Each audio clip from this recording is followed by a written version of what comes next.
রমজান।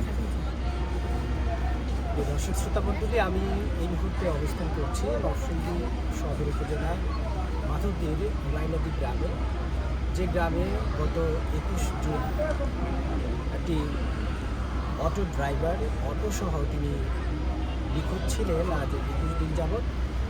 21 দিন পর আজকে তার লাশ নরসিংদী পিবিআই পুলিশ কর্তৃক খুঁজে পাওয়া গেছে। আমরা সরাসরি সেই মৃত ব্যক্তির বাসায় চলে এসেছি।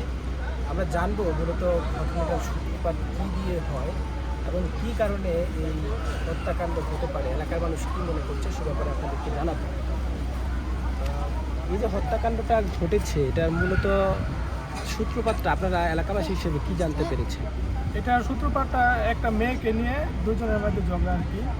এই মেয়েটার ঝগড়ার কারণে আরে পরিকল্পিতভাবে যে কাউসার, এই আসামি হচ্ছে প্রধান আসামি কাউসার, এই আসামি কাউসার পরিকল্পিতভাবে আরও কিছু মানুষ নিয়ে তাকে অটোসহ 21 তারিখ রাত্রে তাকে মাধবদী স্ট্যান্ড থেকে তাকে নিখোঁজ করে আর কি, গুম করে অপহরণ করে। তো এই গুম করে তাকে এই হত্যা করে, পরিকল্পিতভাবে নির্মমভাবে হত্যা করে।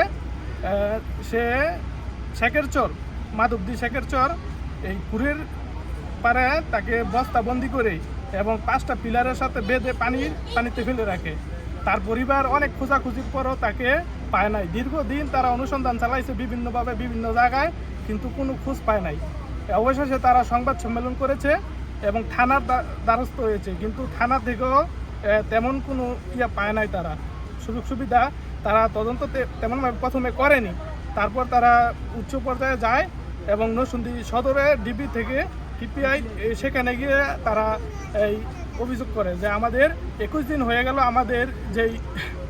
আমাদের মানুষটা নিখোঁজ, আমরা কোনো খোঁজ খবর পাচ্ছি না, আপনারা একটু ভালো করে দেখেন। তারপর অবশেষে পিপিআইয়ের মাধ্যমে এই আসামি কাউসারকে সন্দেহভাজন, আসামি যে হত্যাকারীর আসামি কাউসার, তার নাম বলে পরিবার থেকে, রমজান আলীর পরিবার থেকে সন্দেহভাজন কাউসারের নাম বলে এবং তারা কাউসারকে আটক করে। এই গতকালকে আটক করার পরে কাউসারকে যখন রিমান্ডে নেয় তখন কাউসার স্বীকারোক্তি করে এবং আরও 2 জনের নাম বলে। তাদের এই আসামি সহ তারা এই কুড়ের পাড় নিয়ে যায় প্রশাসন, সেখান থেকে তার বস্তাবন্দি লাশ উদ্ধার করে। আমরা এই নির্মম হত্যাকাণ্ডের বিচার চাই। আমরা চাই যারা এই হত্যাকাণ্ডের সাথে জড়িত তাদের সর্বোচ্চ শাস্তি ফাঁসি। আমরা এই বাংলাদেশ সরকারের কাছে আমরা এই দাবিটা জানাই। আচ্ছা, ধন্যবাদ আপনাকে। আমরা আপনার কাছ থেকে আমরা আরেকটু জানতে চাচ্ছি আপনার কাছে যে মারা গেছে রমজান, মানে তার পরিবারে মূলত কে কে ছিল? তার পরিবারে তো তার বাপ মা আছে, তার একটা ছোট মেয়ে আছে, তার ওয়াইফ আছে, তার ভাই বোন আছে, সবাই আছে। ওর বাবা মা কোনো জীবিত, তা আজকে বাবা মা জীবিত, সন্তান পৃথিবীতে নেই। হ্যাঁ, আসলে যার সন্তান হারায় সে বোঝে সন্তান হারার বেদন। আচ্ছা, তার যে অটোটা তার সাথে ছিল, সেই অটোটা কি উদ্ধার করা গেছে? বা এটা উদ্ধার না, এটা হচ্ছে আপনার যে প্রধান আসামি যে কাউসার, প্রশাসন কাছে স্বীকার আছে যে আমরা অটোটা 5 জনে বিক্রি করে দিয়েছি। তো যে গ্যারেজ মালিকে বিক্রি করেছে ওই গ্যারেজে আমরা প্রশাসন গেছে, ওরাও আইনের আওতায় আনা হবে। আচ্ছা, মূলত এই যে আপনারা বললেন যে পরকীয়ার একটা সম্পর্ক ছিল, যার সাথে পরকীয়ার সম্পর্ক ছিল, মানে তাকে আপনারা চিনেন বা তার বাড়ি কোথায় বা কি? হ্যাঁ, ঘটনা যখন আপনার প্রথম সজীবকে ধরে নিয়ে যায় মাঝি থানার পুলিশ, তখন ওই নারীকে নেয়, নিলে ওইখানে আপনার সব কিছু ওরা শিকার আসে যে পরকীয়া ছিল ওর সঙ্গে।